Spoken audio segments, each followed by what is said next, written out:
Hey, how's it going, everybody? I hope you all are having a great week so far.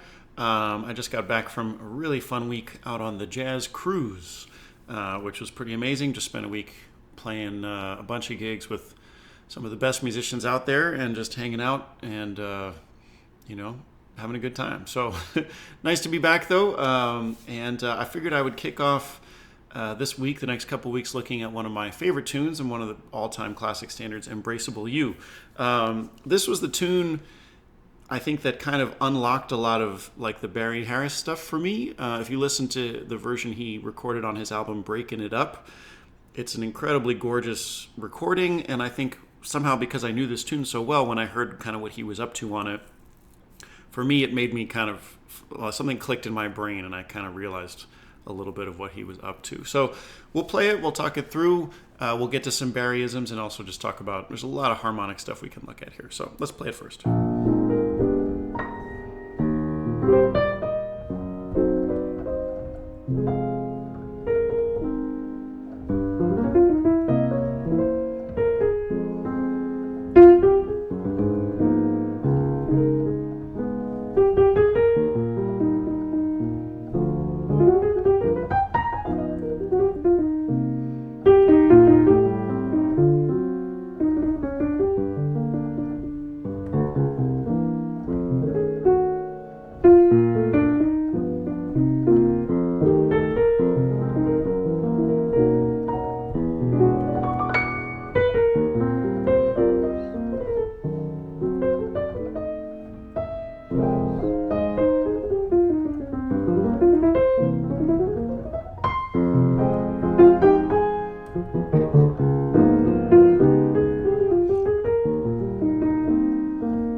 Beautiful tune. All right. Great tune. Definitely check out the Barry Harris recording. I stole a couple reharm ideas here, but from him that in that version I just played. So let's look at it. First off, I just think E flat is a great key for this. You can play it anywhere, but E flat is a nice one. So we start with this E flat major to the flat 3 diminished, G flat diminished, a very beautiful chord change, and then a 2-5. Then we go back to the 2 chord. So already the 4th bar, it has a B flat 7. You can play that B flat 7, but then I'm definitely going to sneak in at least a C7 altered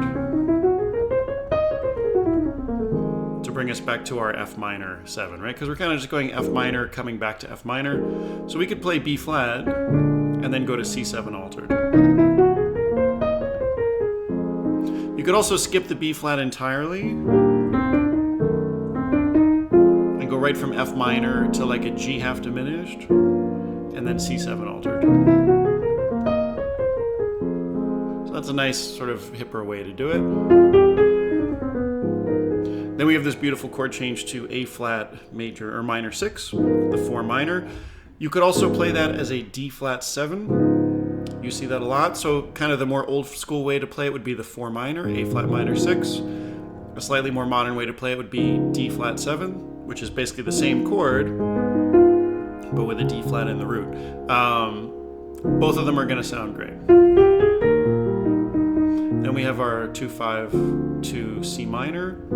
Here it has G7 flat 9 listed, but I would think of it as sharp 9 or sharp 5, basically altered. And for both of those altered chords, the C7 altered I put in on bar 4, and that G7 altered, we're going to use the melodic minor scale up a half step. So for C7 altered, we're thinking D flat melodic minor. And for the G7 altered, we're thinking A flat melodic minor.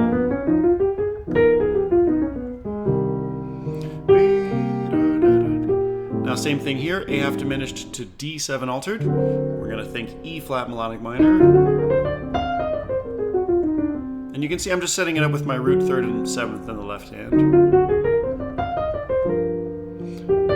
Now here's a nice bit for a little bit of barriness. You could just do a 2-5 to B flat here. You could also do C7 and then B7. Sort of gives it a little bit of a tritone sub idea. So let's play that 3rd line.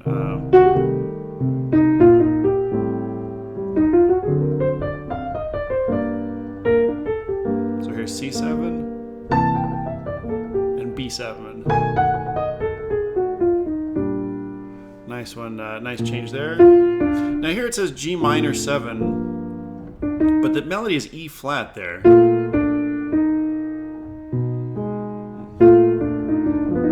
So I'm going to make it a G7 sharp 5. That's the way that makes the most sense to me to make it fit the melody, and it makes more sense. So we've got B flat major. There's G7 sharp 5 there with that E flat.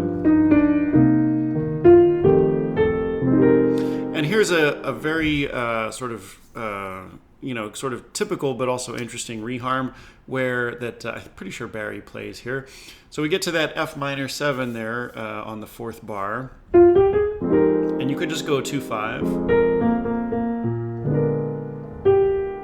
right? Nothing wrong with that. But if you wanted to add some more movement, we could go from that F minor 7 up a half step to G flat 7. All right, there's G flat dominant. Then down a 5th to B major, and then down a 5th to E7, sharp 11 if we're keeping that as our melody note, and then back. So this is sort of the ladybird turnaround, where if we were in E flat, which we are, let's say we go E flat, we go up to the minor 3rd, G flat, then down a 5th, and then down a half step. So that's a very common sort of reharm turnaround. But in this case, we're starting it on the 2 chord instead of the 1. So we're starting with the 2 chord, then up a half step to the flat 3, then down a 5th, then down a half step. Sorry, a little bit of a rattle here. Let me see if I can get that. So really nice chord reharmonization there. So let's play the 4th line. Again, there's our G7 sharp 5.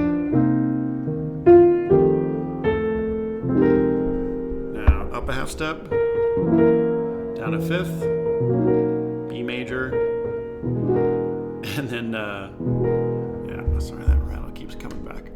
Down a 5th to E7, sharp 11. Really nice way to end that. So we're into the 2nd half.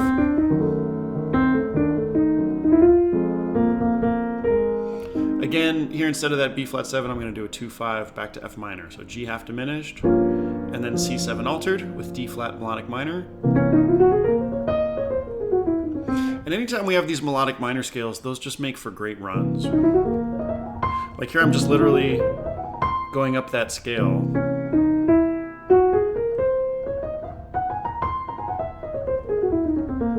Either up or down.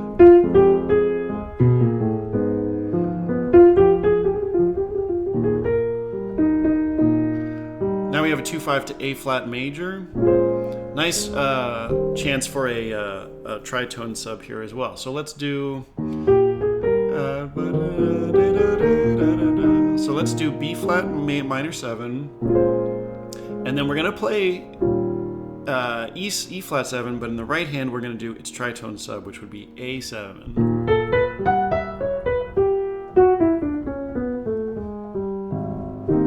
Right? Isn't that pretty cool? So we could do the chord substitution in the left hand as well, but it might even sound hipper if we do one in the one and one in the other. So let's play that last line there before C. First I'll do the chord sub in both hands. So B flat minor 7 and then A7.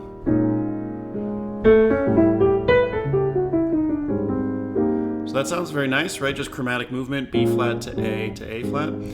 But let's say now if we play E flat 7 in the left hand and try to solo on A7 in the right hand to really give us that tritone sub tension.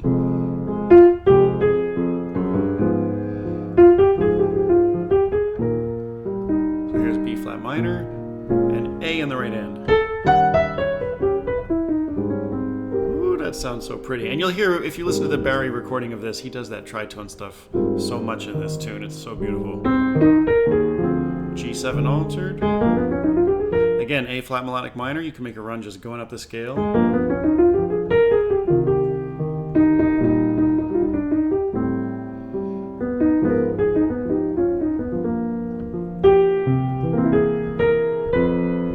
There's that nice melody note here of this B, which you can get by either making it an F half diminished or a B7.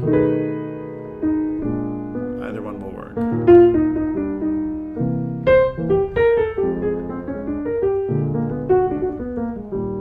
So yeah, beautiful stuff. All right, so we covered the harmonies and so a couple scales and soloing ideas. Let's come back for part 2 next time, and we'll really look at how to apply some Barry diminished stuff to this. So check out the recording. Again, it's on his record, Breaking It Up, and hope you guys enjoy. See you next time for part 2. Thanks, everybody.